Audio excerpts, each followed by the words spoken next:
Добар ден во првиот дневник на Канал Плюс телевизија. Најнапред да ги проследиме настаните на денот.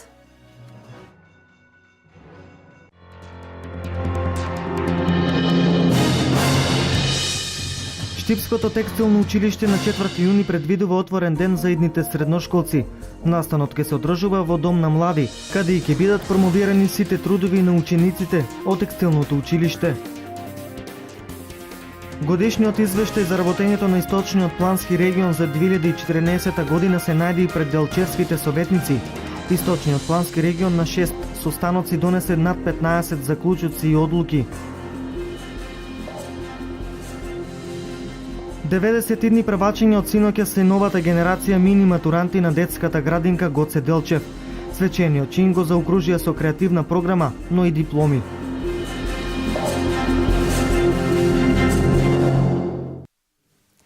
Денес попладне и утре наутро граѓаните ги посетуваат седиштата на мртвите. На овој ден граѓаните носат бардачиња и лист од орев на гробиштата. Православните верници се подготвуваат за предстојниот празник Духовден посветен на душите на починатите и во Делчево. По овој ден во недела се празнува родинденот на црквата. Пред секој голем господски празник следува задушница или ден предвиден за покојните, бидејќи во тој ден ги посетуваме гробовите на покојните, наши блиски пријатели, роднини, за да во недела, кога се слави конкретно слегувањето на Светиот Дух или Педесетница врз апостолите, тој ден да не се оди на гробиште, бидејќи е радосен ден, бидејќи е празник. Задушница кај нас се празнува така што во петок попладне и во сабота сабајле се оди на гробишта, се посетуваат гробовите на упокојните. Има некоја традиција, се носи бардаче, ореов лист, бидејќи листот од орев кој ќе го видиме личи на пламени јазичиња, а пак Духот Свети слегол врз апостолите во вид на огнени јазици. Тоа е традицијата што останала кај нас. Се повикува свештеник, се права мал помен над гробот на покојниот и со тоа сме ги подсетиле и сме се помолиле за покој на нивните души. Православните верници се спремаат за престојниот празник Духовден, посветен на душите на починатите. На овој ден, кај секој верник се мешаат чувствата, ред тага, ред болка, можеби по некоја насмевка потикната од спомените на починатите, ред потиштеност, ред сеќавања. Според религиозните претскажувања, постои верување дека душите на покојните предци доаѓаат од оној свет, кај своите најблиски, барајќи од нив храна, вода, но и за да ги видат. Утре сабота, верниците ги посетуваат вечните почивалишта на покојните, а свештениците се молат за нивните души. По обичај верниците на овој ден за покој на умрените души раздаваат храна, чаши, бардачиња и друг различен прибор изработен од земја. За самиот ден за душница, на некој места се вика и мртвен, се носи правилно пшеница, вино и погача, лепчето. Правилно, црковно е, ако сакаш веќе да подариш нешто за покој на душата на починатиот, да дадеш на некој кој што нема што, или може дури не мора да биде нешто за јадење, може нешто и за облекување, значи да биде, затоа што Господ рече, кога бев необлечен, кој ме облече, кога бев гладен, кој ме нахрани. Значи тоа е суштината на самата задушница за упокоениот. Во недела православната црква го празнува Духовден. Да напоменам дека на самиот ден на Педесетница во сите црковни храмови се постилаат ореова шума и на таа се читаат молитви и се споменуваат починатите. Со тоа сакам да кажам дека сите треба да дојдат во црквата и да се помола, а не во неделата рано на сабаље да се оди на гробишта. Тоа не е пропишан закон, не е црковен закон, тоа си е од луѓето самите и само измачување повторно од саботата и во неделата да бидат на гробишта. Треба да се воспостави тоа правило и секој пат во неделите да се доаѓаат на црква и да се помолат и за живите и за умрените. Празникот Духовден се смета за основање на христијанската црква. Првиот ден од Духовден е и ден на Света Троица и на овој ден не се оди на гробишта. Најмалку 6 компании на странски инвеститори треба да ги отворат вратите за вработување на нови 2500 лица.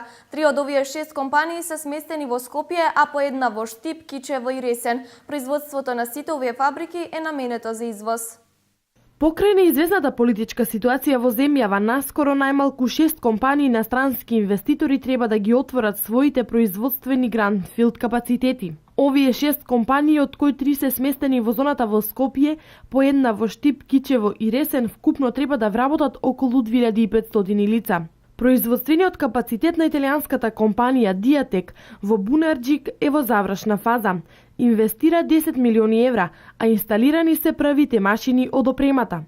Компанијата стартува со процесот на регрутирање, а планира да вработи 200 лица. Германската Technical Textile ја лоцира фабриката за индустријски текстил во зоната во Штип, која треба да стартува во јули. Инвестицијата во првата фаза изнесува 12 милиони евра, а планирани се најмалку 1000 вработувања. Во Ресен финансирана е изградбата на откупно-дистрибутивниот центар на Apple Land.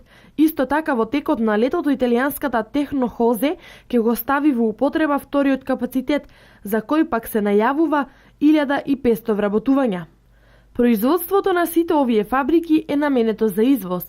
Од владата не ја исклучуваат можноста и други од странските компании да ги отворат капацитетите оваа година, а најавени се и поголем број на други странски инвеститори во услуги, кол-центри, информатика и рударство. Штипското текстилно училиште на 4 јуни предвидува отворен ден за идните средношколци. Текстилната струка е една од покреативните која нуди можности за реализација на секакви идеи од креирање до изработка.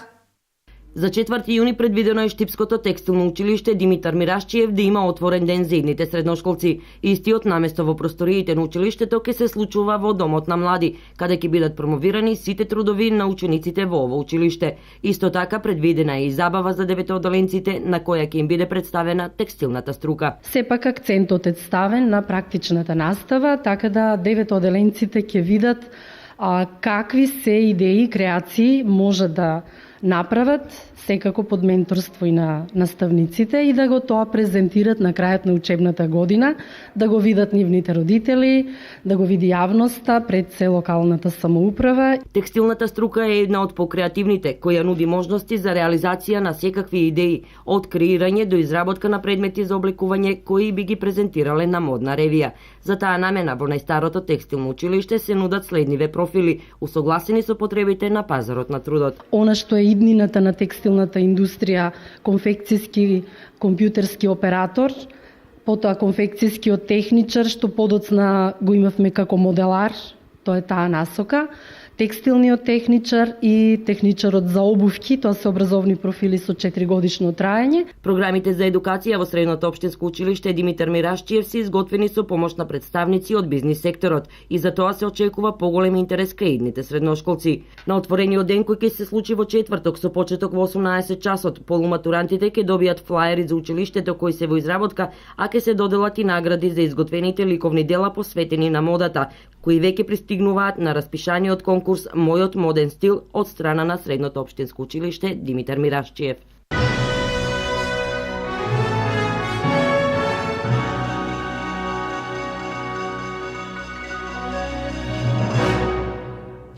Годишниот извештај за работењето на Источно-Планскиот регион за 2014 година се најде пред делчевските советници. Во изминатата година ИПР одржал 6 седници на советот, по кои биле донесени над 15 заклучоци и одлуки по кои постапил Центарот за развој на Источно-Планскиот регион.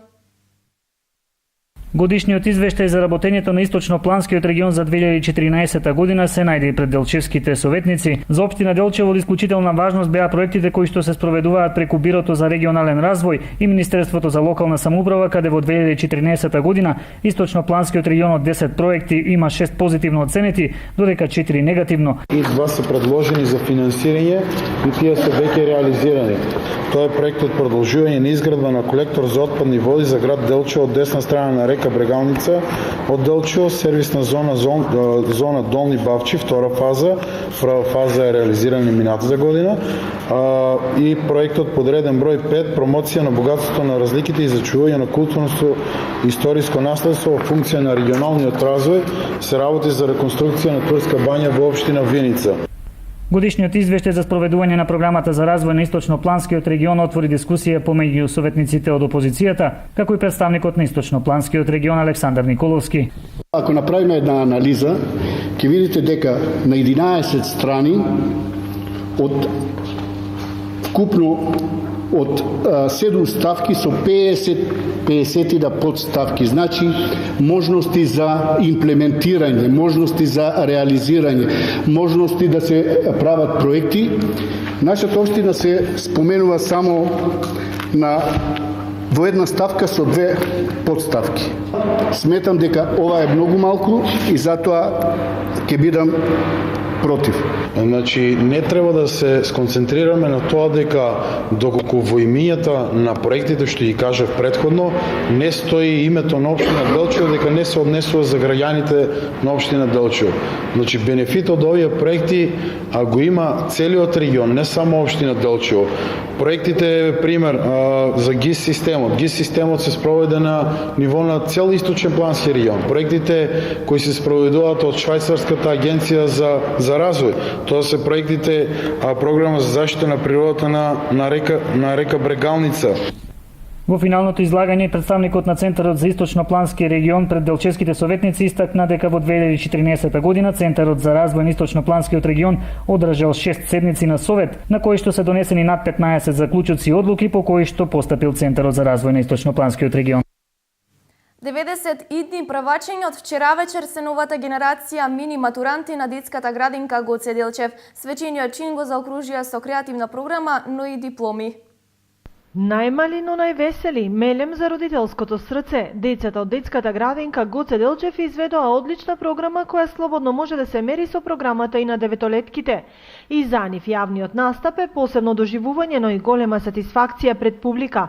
Благодарение на трудот и енергијата вложени од вработените во установата заедно со нивниот музички соработник, најмалите идни ученици, тоест најголемата група од градинката, ја восхити публиката, а задоволството не го крие и наставниците кои ја креираа основата на уште една нова генерација. Тоа е некое прекрасно чувство на кој што деца си им дал нешто, си им вложил некоја воја и за работа и за учење, така да мислам дека чувството е многу прекрасно за секоја воспитувачка, за секоја учителка која што го доживее, која доживува вакви настани. Секоја генерација има свој белег, си остави свој белег во нивниот престој во градинката. Од генерација во генерација нормално дека има се деца понапредни во своите сваќања, во сваќањата и кај родителите и кај децата. Во прво одделение во училиштата во Виница веќе се запишани 172 правачења, а детската градинка ја напуштаат 90, останатите не поминале предучилишна социализација. Денес се реализиравме завршната приредба која за гостите и родителите приредија децата на возраст од 5 до 6 години, односно децата родени 2009 година. Тие го завршуваат престојот и од скупно запишаните 350 деца кои ги посетуваат двата објекти во градот, во Батица и Трсено, 90 од септември ќе бидат ученици и безбедниот детски живот од градинката ќе го заменат со училишните клуби. Ние на сите им посакуваме многу успех пред се во образованието. Втора година поред детската градинка Гоце Делчев овој свечен чин го крунисува и со делење дипломи за мини матуранти во кои беа испишани мали, но вредни пораки за иднината. Промената на температурните амплитуди причина плюс за покачена телесна температура. Освен земањето на антипиретици, практикувајте ги народските начини за намалување на покачената телесна температура. Зголемената телесна температура представува еден вид одбрана на организмот од инфекции и други болести. Кај болните деца таа се зголемува над 37 степени и може да предизвика чувство на немоќ, главоболка, грчеви и други сериозни компликации. Нормалната телесна температура измерена под пазувите се движи од 36 до 37 степени. Доколку температурата остане или се покачи над 38 и покрај обидите да ја намалите по природен пат, тогаш потребно е да земете антипиретици и задолжително да посетите доктор, велат лекарите. Во првите стадиуми не препорачуваме веднаш земање на лекови, некаде до 38 воопшто не треба да се размислува за земање на лекови, меѓутоа во одредени состојби, кога е тоа некоја подолготрајна состојба и во помали на пониски температури може да се земат, меѓутоа се земаат вообичаено антипиретици, тоа се аналгетици и антипиретици, лекови кои симнуваат температурата, меѓутоа секогаш треба прво да се проба со ладење на телото. Значи ладење употребување на течности, може и обична вода на местата кои се затоплени, проветрување на просториите, отварање, не утоплување на пациентот, туку ладење на пациентот. Сега зависи од нивото. Има одредени нивоа, кога ќе дојде на 39, сепак треба лекарска контрола да се изанализира состојбата и на своја рака да не се продолжува понатаму, бидејќи се може да се стигне и малку покасно од потребното. Во моментот кога вашето тело страда од покачена телесна температура и се чувствувате уморни, поспани, ви недостасува енергија и сила, и доколку чувствувате сувост во устата и грлото, тогаш најдобро е да се одморите и да му дозволите на телото да закрепне, да го зголемите внесот на течности. Немојте прекумерно да се облекувате или покривате со дебели прекривки. Дозволете му на телото природно да го ослободува вишокот топлина. Туширајте се почесто со млака вода и почесто проветрувајте ја просторијата каде што одмарате. Ова се лекарските совети со кои се справува современата медицина при покачена телесна температура. Но народот пронашол свој начин за поедноставно намалување на високата температура. Еден од нив е ставањето облози со вински оцет врз нежешките делови од телото, на челото, стомакот и стапалата, облози од сиров компир, вино и што е најважно, температурата треба да се спушта постепено, бидејќи наглото спуштање може да предизвика температурни грчеви. Продолжениот викенд го наполни градскиот пазар во Штип и продавачите и купувачите задоволни од денешниот пазар. Немногу се трошеа сезонските плодови. Денешниот пазар во Штип, кој единствениот пазар во петок во источниот регион, беше преплавен од купувачи. Сите продавачи беа задоволни од денешната продажба. Од сезонските плодови најбарани беа краставиците кои се движеа до 40 денари, како и сезонските овошки, односно јагодите. Денеска пазарот е раздвижен. Има голема потрошувачка, најверојатно заради празникот. Цените се исти како прошлиот петок. Моркова е 70 денари, свеклото ново е 70 денари, тиквата е 10 денари, магданосот 10 денари. Имаме ценер нов 50 денари од глава, роквичката е 10 денари, луко имаме 10 или 15 денари од глава и кормичето е 10 денари. Потрошувачки има доволно, има и роба убава. Цените се пристепеални, па сега може да речеме дека е добро. Покрај сезонските овошје и зеленчук, на денешниот пазар се продава и бардачиња и кјупови, бидејќи денес е задушница. Па трошат се добро, знаеш за празникот секој треба да земе по едно бардаче. Тоа од време останало и така. Па движи од 40 до 80. А дето е секој треба да земе. Од време и така треба да биде сега да се дига и кочени и овде и провишти. Виница секаде. Овој продолжен викенд има возможи на продавачите голема заработка и задоволство, но и купувачите ги наполнија своите домови со витамини.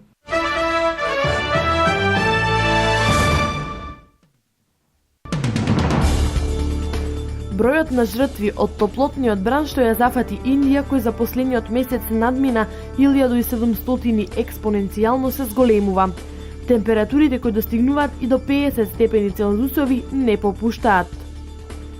Премиерот на Косово Иса Мустафа рече дека побарал од Груевски меѓународна истрага за случувањата во Куманово.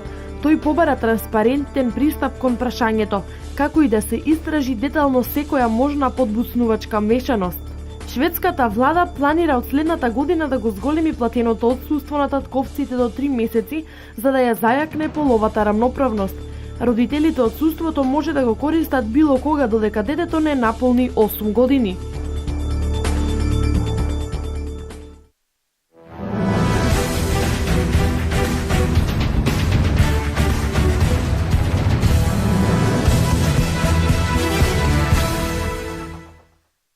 Вчера во Виница се одржа третиот ден од турнирот во чест на загинатиот капетан Кирчо Димитриов и се одиграа 3 многу интересни надпревари, и тоа помеѓу екипите на ФК Кочани и Облешево со резултат 5:3. Потоа играа екипите на ЈП Кале и Зрновци со резултат 1:4. И дерби на денот беше надпреварот помеѓу Максимус од Кочани и Хипокс од Виница и заврши 2:1 со гол во последните секунди од надпреварот. Надпреварите се играа на помошното игралиште од градскиот стадион на еден многу добар терен.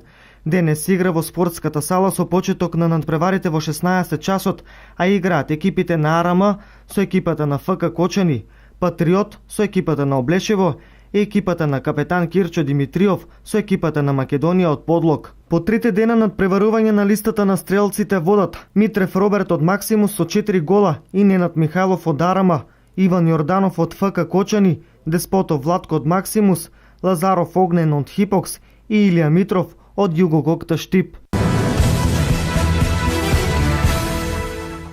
Вчера во спортската сала Јордан Мијалков во Штип се одржа завршниот турнир во одбојка во кадетска конкуренција на жени. Одбојкарките на Угада се надпреваруваа против екипата Љуботен од Тетово за третото место, но беа поразени со 3:2 и го освоија четвртото место, додека екипата на Љуботен се пласираше на третата позиција. За прво место се водеше борба помеѓу екипите на Работнички и екипата на Јанта, каде што екипата на Работнички ја зазеде првата позиција со резултат 3:2. Денес и утре пак одбојкарките на Угада учествуваат на меѓународен турнир во Скопје, а ќе се надпреваруваат со екипи од Финска, Шведска и Данска.